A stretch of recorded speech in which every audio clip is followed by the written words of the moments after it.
a future where we produce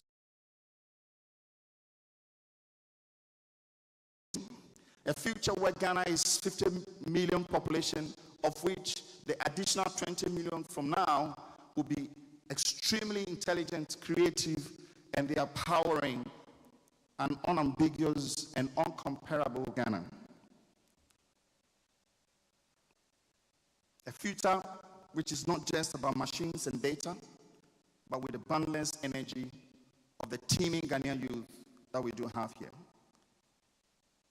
May your dreams and your work shine 24 hours a day. I am personally proud of you, and I'm looking forward to seeing all of you becoming the captains of industry that drive our digital economy. God bless Ghana. God bless our homeland. Make our nation greater, more innovative, stronger, and powerful. Thank you.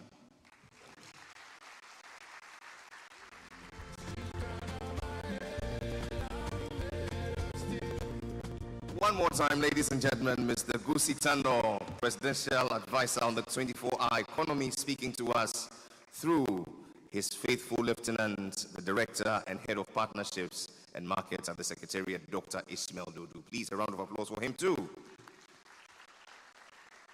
What Doc has done is to just give us a world of possibilities. Man, should we unpack them? Please, should we unpack the possibilities? Then please, welcome to join me here, Mr. Emmanuel Ofori, Mr. Darlington Akogo, Ms. Winifred Cotin, and the moderator, Venture Builder and CEO Africa, ladies and gentlemen, Rhoda Love Abba Bedu. A round of applause as they come up.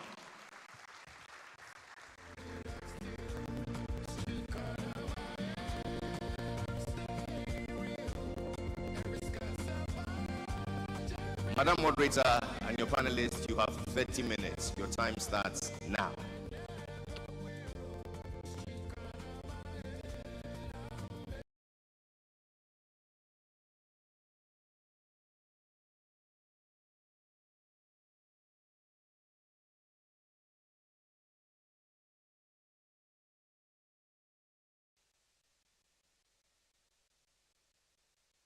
Hello everyone, good afternoon.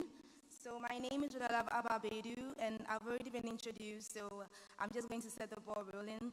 I am so elated to be the moderator for the first panel discussion for GDIW 2025. It's a privilege to be here.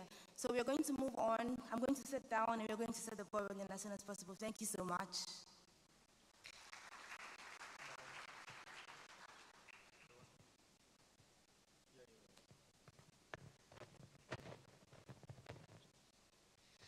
All right, so we already know that the theme for today, the issues around digital transformation, and it's going to be a very insightful conversation that we are going to have.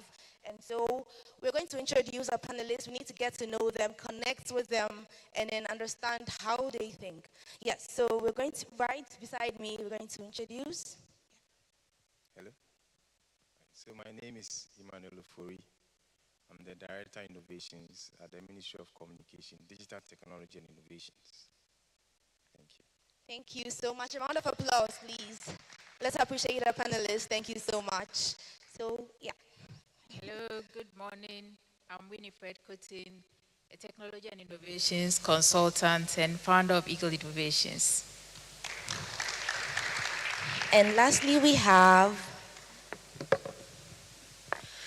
Yes, I'm Darlington Akogo, founder, CEO of Mino Health AI Labs, Cara Agro AI, as well as Ranmila AI Institute. Amazing. So we're going to have a conversation, and we already know the theme. It's basically about driving digital transformation. So what is this session really about? We're going to touch about three important aspects of digital transformation. First, of course, harboring partnerships, collaborations, because that's so important to drive a digital scale-up. And also, we're going to talk about the AI policies and regulations that would guide technology. We cannot talk about technology without talking about policies that should guide it. And lastly, you're going to talk about measures that will drive such policies, measures that will drive the development of Ghana when it comes to the digital transformation. So we already heard you, Mr. Emmanuel Ofori, earlier on when you were you presented about initiatives that were driving digital transformation that the government is already working on to drive digital information. Now, you mentioned one about 1 million coders, and that was so interesting, and I believe that we're all interested about that. Now, we want you to throw more light on the 1 million coders initiative, and even others. It's your conversation, so yeah. All right, thank you so much. So I'll situate my comments in context. Okay. So we are talking about digital transformation, and if you look at what we have done in the past and where we are, we need to assess our current needs and what our future expectations are with respect to technology. So one of the ways that we can do that is to have policies that speak to that, to guide us in this transformational journey. And so in all this conversation, I think one of the speakers highlighted that today data is very important.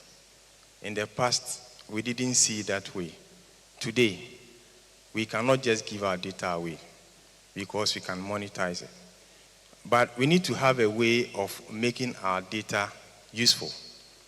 And the only way we can make our data useful is to have standards when it comes to the data that we generate in this country, to make it a resource to support us, as others have done. So one of the legislative instruments that we are developing is Data Harmonization Act. So I'll just give one example. Right. When it comes to date, normal date, some write it day, month, year. Others also write month, day, year. And they feel it's okay. But that is not okay. So even with dates, if we don't standardize it, what it means is that because you are writing month, day, year, and I'm writing day, month, year, when I am communicating with you and sending data to you, the system will detect that it's an error. Just this simple thing. And also what data we can share, what we cannot share, what we can save outside, what we cannot save outside. We need guidelines on that. But once the policy is done, you need people. They are the critical component of our transformation. And anytime you speak to people who want to come and bring businesses here for our youth, they ask of skill set. And when they ask for the skill sets they need, you realize we don't have it. We don't have it. We have people, but they don't have the skill set required. And so that is what 1 million coders is trying to address. So that we'll have a talent pool with industry-aligned skills, such that if Google wants to settle here and is looking for 5,000 people on some specific skills, we can find it. And then they can recruit them, and then they can add value. So this is what we are doing to ensure that everybody benefits from this initiative, and as a country, we will be able to compete. Right, everyone benefiting. Yes, please, let's give an applause. Yeah, because like everyone benefiting from an initiative is basically what the government is about. Now, let's just interject a bit. You mentioned something about partnerships, and I want, this conversation is going to be a conversation. I believe you know what I mean. It's not going to be, would want to include the public, the audience, I mean, so that we all have things we want to share. We all have submissions that we believe that would make this conversation a conversation. So I was basically talking about the partnerships. How does a government plan on utilizing such partnerships or fostering such partnerships so that it can scale up our digital initiatives? Yeah. Fine. So we are in a global world. We cannot journey alone. Yes. You need help. You need people who have done it before. You need experiences to be shared. And so in this room, even for this program, we have our development partners here. They have tons of experiences that they can share with us. So in terms of partnership, we need others from other jurisdictions to support us. We also need partnership for local organizations or institutions that operate in our ecosystem or in our country. So we are doing some projects through partnership with MTN, and what we are doing is that they are constructing an innovation hub for us at the Accra Digital Center. The whole idea is to create an environment where we can incubate people to innovate and to do things that's supported by the government. We also have one partnership we are doing with University of Ghana. It's called Digital Youth Village. And this project is going to have what we call 5 verticals or sectors. So agric, finance, education,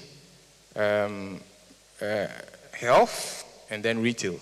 And so once we are able to get this ready, all those who have innovation ideas, they want support, places where they can grow their ideas. We are creating these platforms to support them. And then not only create the idea, create a pipeline where we can grow that business to become something that can also employ others. So this is what we are doing within the partnership space with the help that we are getting with government support as well. Right, so this is compliant by AI. When you talk about governance, when you talk about governance as a whole, there's different aspects to it, right? So you mentioned a couple of things. Policies, regulations, they all serve different purposes, even though they are all interconnected as governance. The good thing is that we have Ghana's national AI strategy, which is under the jurisdiction of Mr. Ofori. And so I served as the co-lead working with Prof. Bonyo from KNUST, and then we just recently, completed everything. So all things being equal, I'm sure very soon it will be officially announced and everything. So we're already on the right track, right? We need to define our own taste for where we want to strike the balance when it comes to AI governance. What do I mean? So there's the European approach, and of course we have some European partners here. It's a good thing I'm not from government, so the expectation of diplomacy from me is very low, so I would take advantage fully of that. But Europe does an amazing job. Unfortunately, when it comes to AI, their positioning with the EU AI Act makes it a bit very tough for innovators to do what they need to do, right, compared to other markets. And so when we're creating our national AI strategy, those were some of the things we were looking at. Do you want to take a more restrictive, hardcore regulatory environment, or do you want to create something like in America right now, it's kind of the Wild West. It's not very clear what is the regulatory framework they are using. Different states are going in different directions. Then you also have China on another end. So we wanted to define our own balance, our own context, based on where we see ourselves and where we want to get to. Right. So we created frameworks that will allow us to achieve the goals, the digital goals that have been shared all over, but also learning from, say, the EU on the ethics. So what are some measures you put in place so that people are not abusing AI? But at the same time, how do you make sure that the regulations, or how do you make sure that the policies are facilitating innovation and not hindering it? So we have several pillars, about 8 of them in there. And so once we implement those, we are right on track. And even the 1 million coders initiative is already an implementation that is coming out of that. Yeah. Amazing.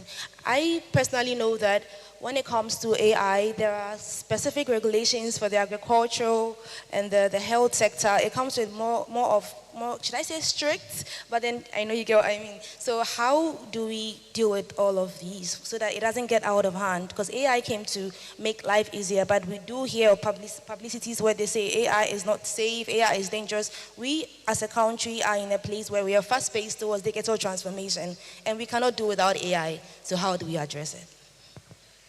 Yeah, so it's a bit sector specific, right? So, for example, we have partnership with GIZ on a project called CADI AI.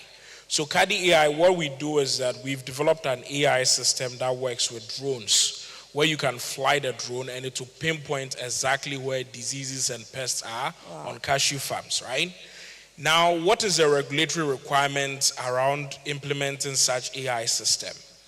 It's quite open. The only thing is data protection laws. So we make sure that personal identifiable informations are not captured in there. So for example, we don't fly the drone over people's homes if they are close to the farm. You restrict it so that the drone only flies over the farm without anyone's personal life, privacy being jeopardized. Those are the measures that you have to put in place. So data protection laws, if you are an innovator in here and you want to build, just go through the data protection laws. The good thing is that we now have AI systems. You have chatbots. I wouldn't recommend ChatGPT, I recommend mine, Moremi. So just ask it to give you a breakdown, a summary of Ghana's data protection laws.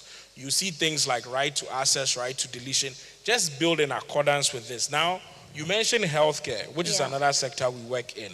Healthcare is very different because the difference is that if I fly a drone over a farm and then my AI system says there's a disease on this leaf and the farmer goes to verify, if they cut off that leaf, the implications are minimal compared to if I say, there's a disease on your arm and they cut off your arm. That's a whole different ball game, right? So because healthcare now interfaces with human lives, errors can be very costly. So for that, you should be looking at FDA's requirements. So they have what they call software as a medical device. These are the guidelines that you have to follow. We actually went through them and got pre-authorization, which essentially you can call certification, but that's not the correct term. Making it so our AI system was the first in Africa to get health regulatory authorization. That actually connects me to the ending note for this particular issue, where we are talking about positioning Ghana as not just one that respects AI policies, but is a leading when it comes to implementation. So thank you for connecting that. That was really amazing. Thank you so much. Now to our beautiful Madam Winifred Cotin, who is a technology and innovation expert. So we're going to do more of generic conversations where we would want you, or I would want you, since I'm the one speaking, to basically discuss or let us know how we can connect the digital transformation that we are seeing to scale in the aspect of business development or in the aspect of the business ecosystem. We want to know how we can correlate so that we are scaling digitally and also it is impacting our economics. Thank you so much for that packed question. I think I'm very excited to wear the shoes of Chief Digital Transformation Officer on this panel. I think when we look at where we've come from, the progress we've made, we've been able to touch on our infrastructure-related needs around connectivity. We've been able to, and we are currently tackling skills and talent development. Right. The next we should be doing in terms of digital transformation for economic acceleration and growth is around venture and enterprise development. So far, we are training, we have a lot of existing rails like connectivity, we have payments which have been established, but what we now need is to enable the innovators we see here today and the innovators on our campuses and those who are still dreaming of creating solutions of impact to be successful and to scale them. And I think 3 major areas I would want us to touch on. So enterprises that are solving specific socioeconomic challenges like agriculture, like healthcare, and then enterprises that are creating direct jobs and indirect jobs. So for instance, platform businesses, if we take a look at Uber, Airbnb, AliExpress, and the rest, we realize that these are digital platform businesses that enable direct jobs within their nations and then also for export. So can we be deliberate about how we enable ventures to be built in Ghana, so that innovation is not just solving specific problems locally, Right. but we are creating jobs and also extending it. I think, and then the last is funding and capital. Today we see the Venture Trust Fund as the only enabler of funding. Can we open it up so that just as we have many banks in the country, we should have several capital stakeholders providing the needed support for venture development? That is really true. I totally agree that there should be a lot of capital trust around, because there's a lot of youth that have so many ideas and they are so passionate about scaling impact. And with this development, it would really help in accelerating the business growth. And this is what we look forward to in the coming years. So we have actually gotten to the point of action. When I say action, what do I really mean by that? What I mean is in these meetings, this is where we have to ignite action, then action mind, where we have spoken about what the policies are, what the initiatives are, but what we really, really, really need to do, what is that thing that would shift our focus and then make us more geared towards what we really look forward to achieve. And I don't mean to speak so long, but yes, Mr. Emmanuel, what would you say is, personally to you, is a key action? And a minute, we would open the floor soon for our beautiful audience to also share what they think could be the action, or what is the action, what are you passionate about, and what do you think you can contribute, what's to be done? So this is the action part of the conversation, Mr. Emmanuel. Yeah, so I have 3 areas.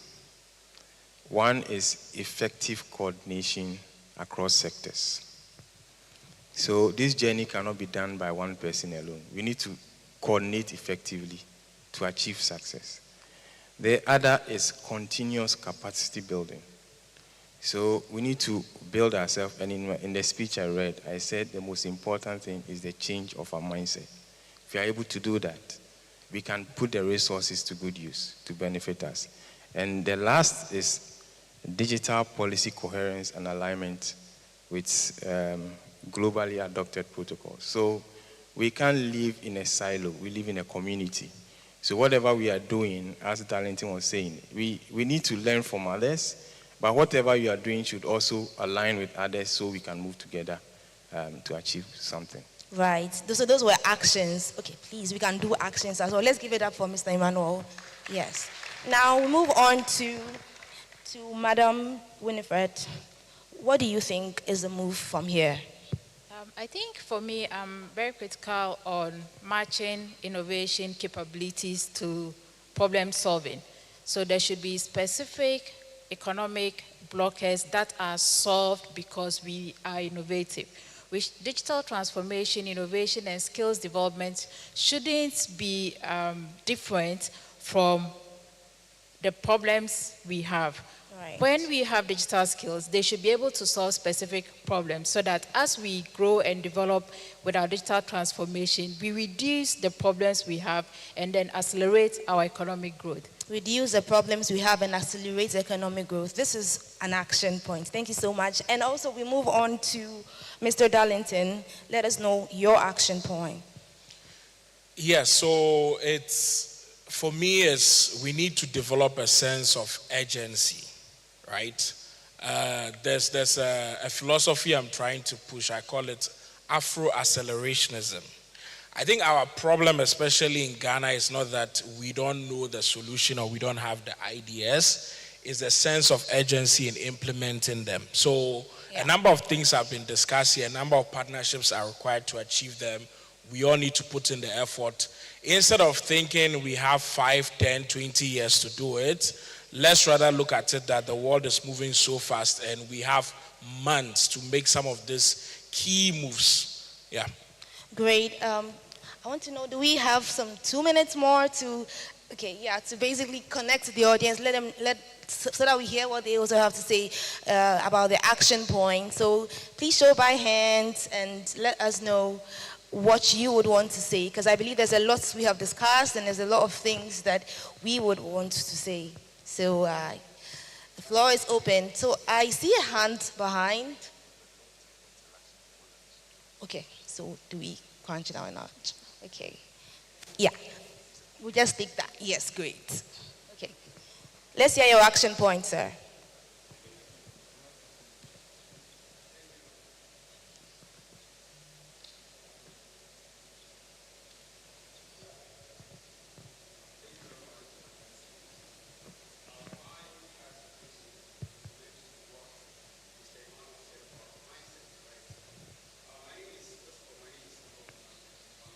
Okay. Right. I'm a transformation advisor. So when he made mention about changing our mindset, I felt that is so much important because when we talk about mindset, usually it seems like it's usually ambiguous when we talk about mindset. What are we really talking about? But I came to a realization that the mindset we are talking about has to do with our identity, how we see ourselves. Right. And then this identity has to do with the way we think, our emotions, and our values. So when we talk about mindset, I think when we give that framework as to how people could change themselves, that would really help us. But it seems like one aspect of our identity is we Africans see ourselves as being in the survival mindset rather than being in the sovereign mindset. So always we have that thought of depending on others rather than, as one also said, that we should have that need for urgency. We rather wait until we are told. So usually because of our dependency on other nations, it seems like we are always waiting for aid. Even with the trillion of aid that comes to Africa, we are still within the same, status quo. So imagine if we are able to understand ourselves and understand that we could be like those in any other nations, then that is when we can think about conscious leaders, conscious advisors, and conscious creators. Thank you very much. Thank you so much. Thank you so much. I do appreciate the emotions that was said with that. Thank you so much for your submission. At this point, and on this note, we do bring our conversation to a close. Okay, there's one last hand up. I'm so sorry, Mr. MC. We will have to do that during We'll the have break. to do that. Okay. So you wrap up. Yes, let me wrap up. So thank you so much, our panelists. It's been such an insightful session, and we believe that this was really, really impactful. This is where we bring our conversation to an end, and please, let's give it up for our panelists. They've been so informative. Mr. Emmanuel Ofori, Mr. Darlington Akogo, Ms. Winifred Kutin, and the moderator, Rhoda Love Abba Bedu, venture builder for CU Africa. Round of applause for them. And so gradually we're coming to a close for this opening ceremony. Where do we go from here? The days ahead, what would it include? It's my pleasure to invite, ladies and gentlemen, yours and mine, Doreen Aglago Kofi, to take us through that journey. A round of applause as she comes.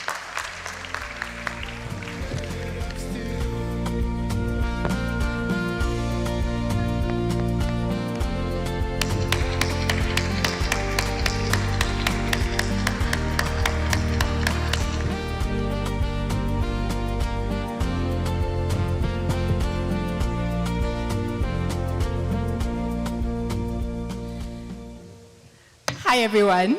I was trying to avoid the stage, but Jerry got me here. So thanks so much for making the time today. But the program doesn't end here. This only opens up the 3-day ceremony. We have an array of activities going to happen from here. Right after lunch, we're going to be having breakout sessions. So we have 5 breakout rooms in total. 2 on the extreme ends. We have 1 on the extreme end on my left-hand side, and 2 upstairs. But please look up the screen. You'll be seeing the sessions and the rooms they're going to be in. We've moved 2 session rooms actually. One is going to be at the first floor. So when you step out on my left-hand side, you move upstairs, we'll have 1 breakout room there. And then you move on to the next floor, second floor, we have another breakout room there as well. But you don't have to worry, we'll be having the information on the screens for you to be able to follow through. Also, find time to pass by the exhibition booths. The exhibition booths are on this side and that side. And also, we're having food vendors around. So if you are hungry, you don't have to step out. Everything is here for your convenience. Just walk around, meet someone, talk to someone, attend sessions and exhibitions. And again, thank you so much for coming today.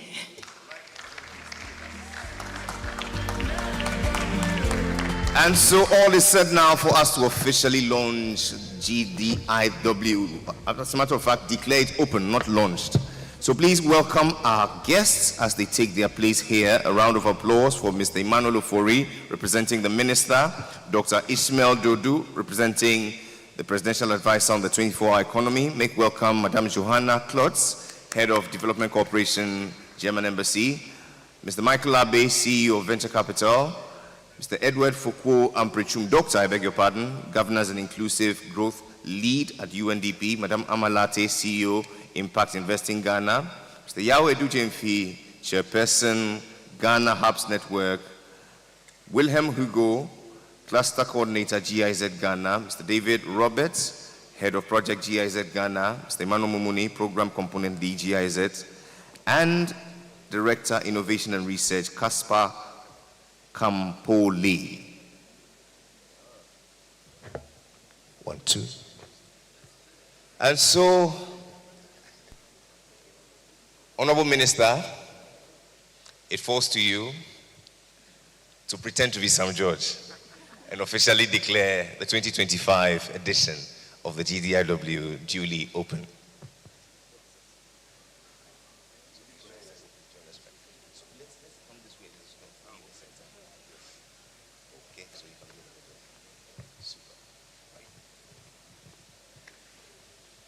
All right, this is a simple job. So, on behalf of my colleagues and all of you, I wish to declare the Ghana Digital Innovation Week for 2025 duly opened. Ladies and gentlemen, it's official. GDIW 2025 is duly open. For the next few days, ours will be insightful sessions on innovating, collaborating, and elevating conversations toward shaping a future of endless potential for the digital economy of Ghana. Put your hands together one more time. To this end, we want to thank you ever so much for coming. The official opening ceremony is over. Let's make our way outside to the exhibition area, and at 1 o'clock exactly, we'll retire to our respective areas for lunch. Bon appetit. I'll see you soon.